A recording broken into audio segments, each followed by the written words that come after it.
Comme je vous le disais hier, aujourd'hui on va parler business. Ça c'est important.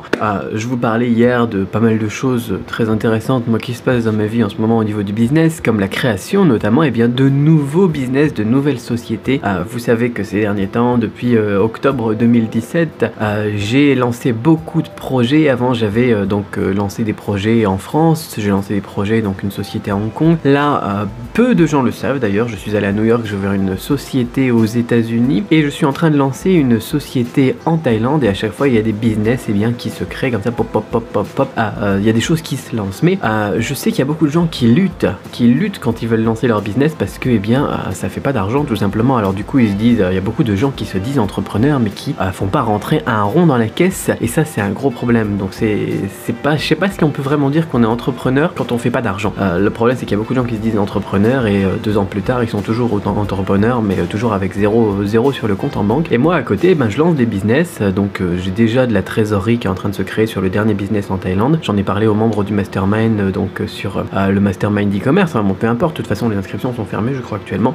Et la question qui se pose c'est comment faire, parce que moi je bosse pas avec l'idée des produits winners, des tendances, j'ai déjà parlé moi des tendances, que je les utilisais pour lancer pourquoi pas un petit business, faire un petit peu de trésorerie au début, mais ensuite que je me basais vraiment pas là-dessus quoi. C'est sympa pour faire des coups mais c'est pas ma logique moi de faire des coups. Alors comment est-ce que je fais quand je veux lancer un business et comment je fais pour que ça marche? Pourquoi est-ce que les trucs que j'ai lancés avec les sociétés basées aux États-Unis ça tourne déjà, ça rapporte déjà? Pourquoi est-ce que les choses que j'ai lancées ici en Thaïlande ça tourne déjà, ça rapporte déjà? J'ai une boutique e-commerce qui arrive sur laquelle je travaille en partenariat avec quelqu'un ici, qui arrive déjà donc aux 600 € par jour. C'est très intéressant quoi. Alors comment est-ce que je fais? Quel est mon secret? C'est de ça que je voudrais parler avec vous aujourd'hui. Alors pour ça je suis vraiment très inspiré moi dans la logique de travailler quand je crée un nouveau business de Noah Kagan. Si vous connaissez pas Noah Kagan, vraiment allez regarder sa chaîne YouTube, il y a vraiment pas beaucoup d'abonnés et pourtant c'est de l'or en barre son truc. Et j'utilise un concept qui est la validation de produits, la validation de concepts, la validation d'idées tout simplement. C'est à dire que je vais commencer à vendre les choses avant que tout soit parfait. J'associe avec donc on va prendre après étape par étape, et j'associe bien cette idée avec l'idée du good enough. Et ça c'est le plus difficile pour beaucoup, vous allez voir ça va être très difficile, l'idée du good enough, c'est à dire qu'il faut que ça soit assez bien pour que ça soit présentable.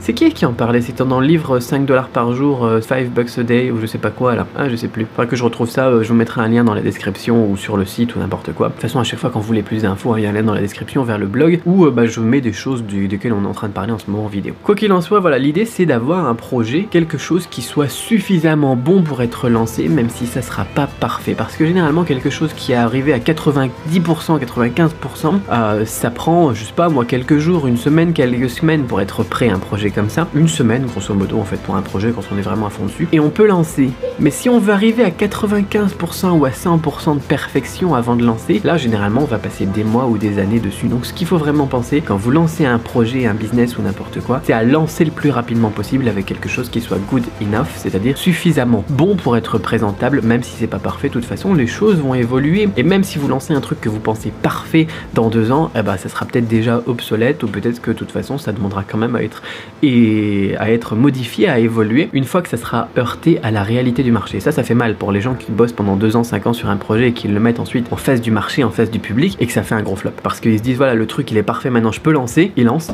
ça marche pas, ça fait pas de revenus, ça fait pas d'argent, l'idée tout simplement ne fonctionne pas, et là ils se disent ah oui c'est le marché qui est pas prêt, ou bien n'importe quoi. Ça a toujours des excuses bidons comme ça, le marché n'est pas assez mature, ou bien alors c'est déjà saturé, enfin il y a toujours des idées comme ça, alors qu'au final c'est tout simplement l'idée qui est pas bonne, l'offre qui est pas bonne, l'audience, l'offre, je vous ai déjà beaucoup bassiné avec ça, je vais pas revenir là-dessus, mais c'est quand même, voilà, c'est ça au final, c'est comment ça s'appelle, The Lean Startup, qui est très bien comme livre aussi, pour cette idée de heurter tout simplement les concepts à la réalité du marché, à faire évoluer, pivoter, on dit, je cherche mes mots moi, à faire pivoter, à faire évoluer le projet en fonction du marché. Mais si on attend 2 ans, 5 ans, au final c'est 2 ans, 5 ans de perdu, une fois que on se rend compte que le marché il en veut pas de votre truc tout simplement. Alors reprenons étape par étape pour la validation d'une idée, la validation d'un concept. Comment est-ce qu'on fait? Première étape, déjà on reprend la base.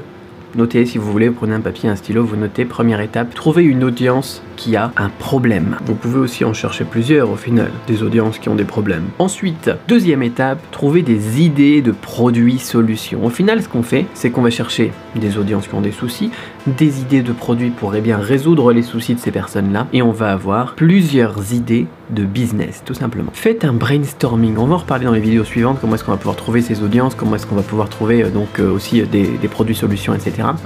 Faites un brainstorming, d'accord? Trouvez plein de problèmes de la vie de tous les jours, des gens autour de vous, des amis, des gens que vous trouvez sur les forums ou n'importe quoi. Cherchez les problèmes des gens et ensuite cherchez des produits solutions. Donc on développera ça dans les vidéos suivantes, mais vous avez l'étape 1, trouver une audience qui a un souci. L'étape 2, trouver donc des produits solutions à leur proposer. Et l'étape 3, c'est la plus simple et pourtant psychologiquement je sais que c'est la plus dure, c'est proposer ce produit solution à l'audience que vous avez donc défini préalablement. Vous avez des audiences, vous avez des problèmes avec des produits solutions que vous avez trouvés, on développera comment trouver tout ça, et vous le mettez l'un en face de l'autre, et voilà, on se heurte à la réalité du marché, vous voyez si les gens ils sont prêts à commander. Et là vous allez pouvoir faire donc étape 1 très simple, hein, d'accord, je refais mais c'est vraiment très important. Audience, produit solution, 3, vendre. C'est tout, c'est le concept il est le plus simple du monde au final, c'est simplissime au possible, mais je sais que c'est difficile, c'est simple mais c'est difficile. Ouais, c'est difficile parce que psychologiquement parlant, on n'a pas envie de donner un produit qui n'existe pas à une audience, on n'a pas envie de donner un produit pas parfait à une audience, etc. Et ça c'est ce qu'on va développer, mais au final le plan en 3 étapes vous l'avez et je vous invite vraiment à le noter sur papier parce que c'est la clé de mon succès. En tout cas c'est comme ça que moi j'ai réussi à être là où je suis aujourd'hui et à pouvoir après prêcher la bonne parole sur YouTube, sur mes blogs, par email, etc. et avoir toutes ces communautés dans les différents marchés dans lesquels j'exerce. Maintenant ce qu'il va falloir c'est tout simplement mettre en place des process pour mettre tout ça en pratique, avoir une méthode, et ça c'est ce qu'on va évoquer dans la suite de ces vidéos, donc dans les jours qui arrivent, avec la première chose, comment trouver une niche, pas juste une niche rentable, une niche qui rapporte, une niche, voilà, je sais pas quel terme ils utilisent les gens, hein, le secret pour trouver les niches, etc. Comment tout simplement pouvoir avoir plein d'idées de niches déjà, et ensuite pouvoir sélectionner celles qui vont être les plus intéressantes à travailler. Ça c'est ce qu'on va voir donc ensemble. Je vais vous donner une petite checklist, quelques petits conseils pour trouver tout simplement les niches, les audiences qui vont être intéressantes à travailler, et pour ça on va se retrouver dans la vidéo de demain. Déjà vous avez le plan en 3 étapes, très simple, simplissime. Maintenant on va commencer à attaquer chaque point spécifiquement dans les vidéos suivantes. Moi ce que je vais faire maintenant c'est que je vais aller au marché aux fruits de mer. Je vous y ai déjà amené je pense sur cette chaîne ou sur l'autre chaîne, je sais plus, et puis on va aller faire des crevettes grillées je pense, et puis aussi des fruits de mer sautés avec un peu de piment. Je vous emmène avec moi, pas plus de blabla pour aujourd'hui. Demain on attaque le concret. Si vous voulez plus d'infos tout de même dans toutes ces techniques marketing bien évidemment, et dans toutes ces idées, cette façon de travailler, vous avez un lien vers le blog dans la description, ici en bas je pense, et voilà quoi. Bon, je vous emmène avec moi, mais je vous dis au revoir tout de suite. Je vous souhaite tout le succès que vous méritez. Bye bye. A few moments later. Bon alors au final les heures passent. On va pas pouvoir aller au marché ici aux fruits de mer et se faire nos crevettes et tout, il est trop tard et du coup ça sera plus très frais. On a profité un peu trop longtemps de la piscine et on n'a pas encore mangé le repas du midi, il est déjà 14 h. On va manger très rapidement ici à l'hôtel, donc moi je vous dis à plus tard pour d'autres aventures. On fera ça quand on reviendra à Pattaya, sûrement fin août. Je vous emmènerai avec moi. Chut. À bientôt, bye bye.